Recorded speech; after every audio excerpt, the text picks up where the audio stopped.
My breath hitched a cold, metallic tang coating my tongue as the world tilted precariously.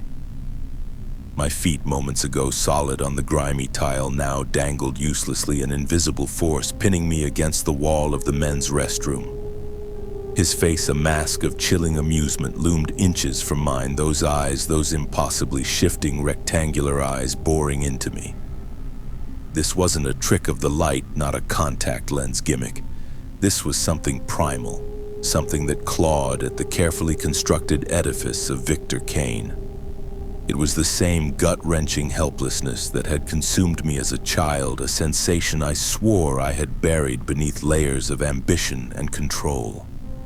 That was the moment the veneer of my carefully curated life began to crack, a fissure that had been building for weeks, but the true genesis of this terrifying confrontation began hours earlier in the stale, echoing cacophony of a bowling alley, a place utterly beneath me, yet one I'd chosen for Emma. I despise bowling alleys. The pervasive scent of stale beer, synthetic cleaner, and cheap hot dogs clung to the air like a desperate plea for relevance. A stark contrast to the cedar and amber elegance of my own expensive cologne. My tailored blazer, a subtle charcoal weave that whispered of Italian craftsmanship, felt out of place amidst the fluorescent glare and the garish clashing colors of the lanes. Yet here I was, a man of refined tastes, indulging Emma for our 1-year anniversary. Emma, my sweet, impressionable Emma. She was a kind-hearted graphic designer, utterly devoted and beautifully naive, the perfect canvas for my subtle manipulations. I'd convinced her this was a charming, ironic throwback, a refreshing change from the usual gallery openings and exclusive auctions. She'd bought it, of course, her eyes alight with the simple joy I found so easy to orchestrate. She was surprisingly good at this working-class sport, her small frame belying a powerful, almost unsettling strength. I watched a practiced smile plastered on my face as she effortlessly swung a 16-pound ball, sending it hurtling down the lane to obliterate the pins. Another strike. She performed a ridiculous little jump, arms outstretched, a vision of unadulterated happiness. I feigned delight, clapping with just the right amount of enthusiasm, even as a flicker of irritation sparked within me. Her natural talent, her unforced exuberance was almost too much. It threatened to outshine my own carefully managed charisma, a minor affront to my self-proclaimed genius. People were meant to admire me, to be impressed by my effortless charm, not some raw, unpolished skill. "I'll be back, babe." That Dr. Pepper went right through me, I announced, forcing a casual lightness into my voice, twisting the tarnished silver ring on my right hand. Peter's ring. I still hated the feel of it, the constant reminder of a past I was desperate to escape. But it served its purpose, a fabricated heirloom for Emma to admire. "Okay, I'm going to get us some hot dogs," she chirped, skipping towards the concession counter. Her innocent enthusiasm so easily swayed. It reminded me fleetingly of how I'd once manipulated a particularly gullible collector into overpaying for a rather mediocre landscape simply by appealing to his contrived sense of nostalgia. People are so predictable. Give them a compliment, a touch of sympathy, and they'll eat from your hand. Pathetic, really, but useful. The men's room offered a brief, if uninspired, reprieve from the bowling alley's assault on my senses. Surprisingly clean, it still felt like a stage, albeit a small one, for my endless performance. I chose the furthest urinal, a strategic move to assert a subtle dominance even in an empty room. As I relieved myself, my mind drifted, calculating the week's expenses. Emma's new graphic tablet, the rental for the gallery space I was eyeing, the tailor's bill. The numbers danced on the edge of financial ruin, a constant gnawing anxiety that fueled my relentless ambition. I needed a big score, and soon. Then a presence. I hadn't heard the door open, hadn't registered footsteps, yet someone was standing at the urinal next to me, violating every unspoken rule of restroom etiquette. My irritation flared quickly, masked by a cool curiosity. I risked a glance, a calculated breach of my own.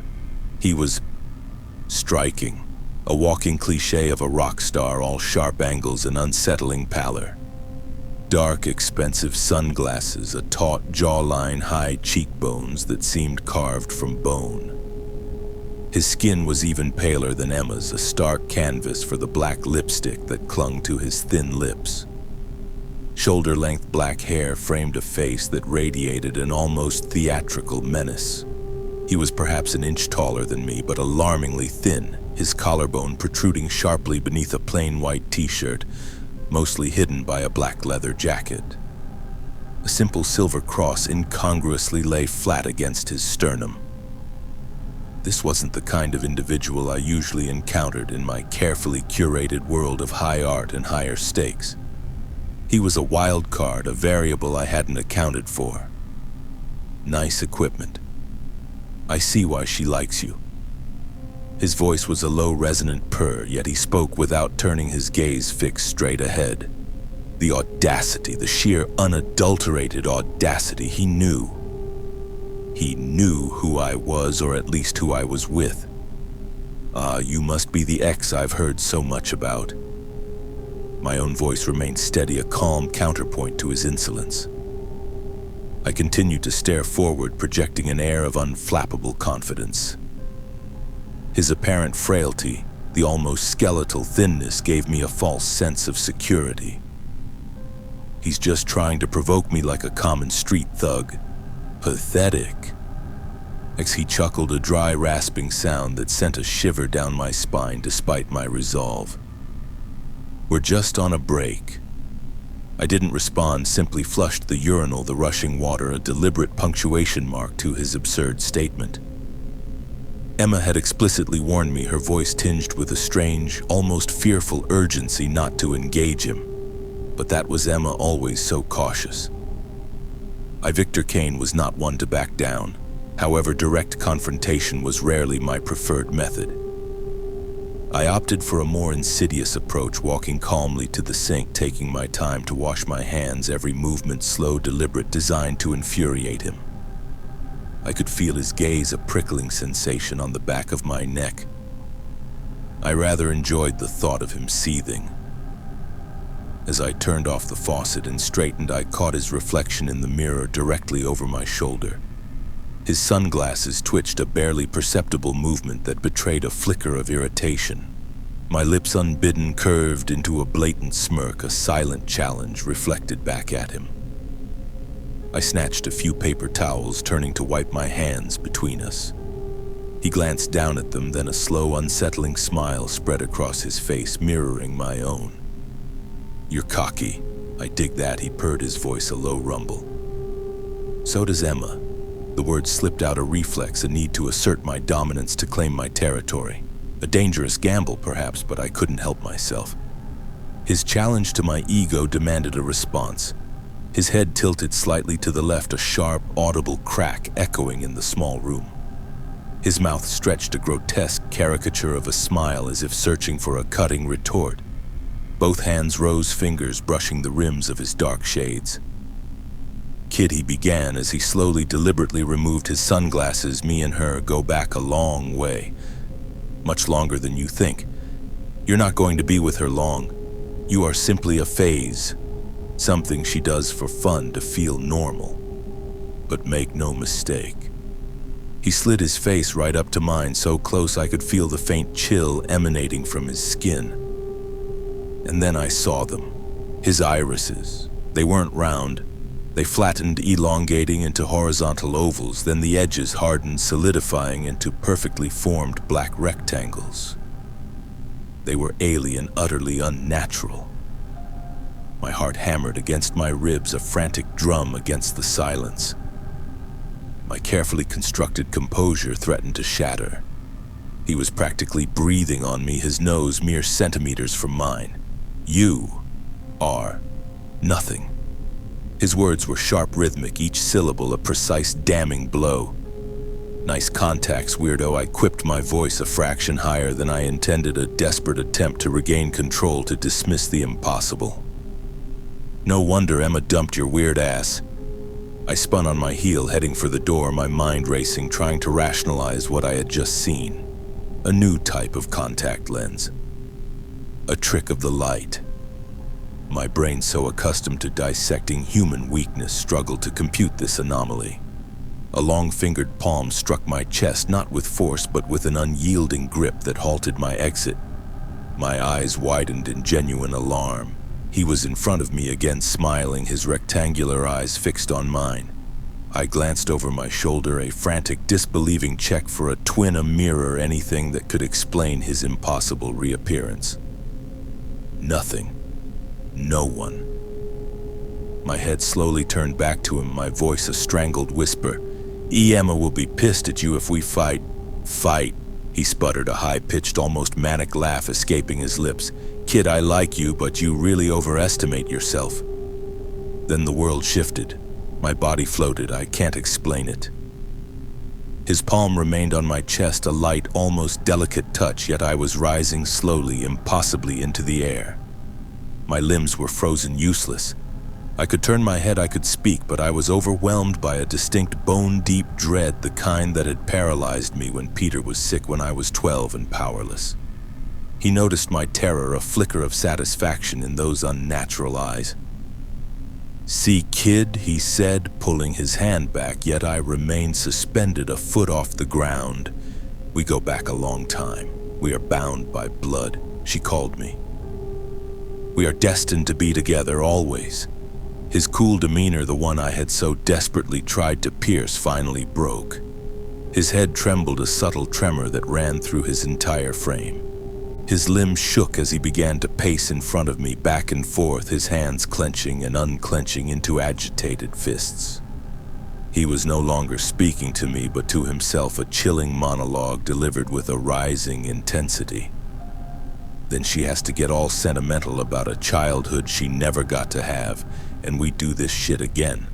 He raised his fingers, making air quotes, mimicking Emma's voice with a sneering contempt. Sure, it's great you animals came up with medications that help her. I'll grant you monkeys that. But all this sentimental nonsense about childhood memories and living life, whatever that's supposed to mean. What the hell are you? I managed to spit out, my voice raw with fear. The feeling of helplessness was suffocating, a bitter echo of the empty gallery, the one where my grandest scheme had collapsed, leaving me with nothing but debt, and the gnawing certainty that I was still that powerless boy. This man, this thing, was more unsettling than that dealer who tried to flip the script on me with the stolen canvas, or the rivals whose secrets I'd exposed at the auction of secrets. He paused, as if suddenly remembering my suspended presence, hovering a foot away as he ranted. That unsettling smile sharpened, revealing teeth that seemed too long, too pointed, interlacing in a way that had not been there before. His rectangular irises slowly, sickeningly turned vertical as he fixed his gaze on me once more. Every couple hundred years she gets this wild hair on her ass. Uses some brat like you to give her a fake, imitated experience. You're a toy kid. So watch that attitude of yours. My mind finally registered the impossible transformation of his eyes.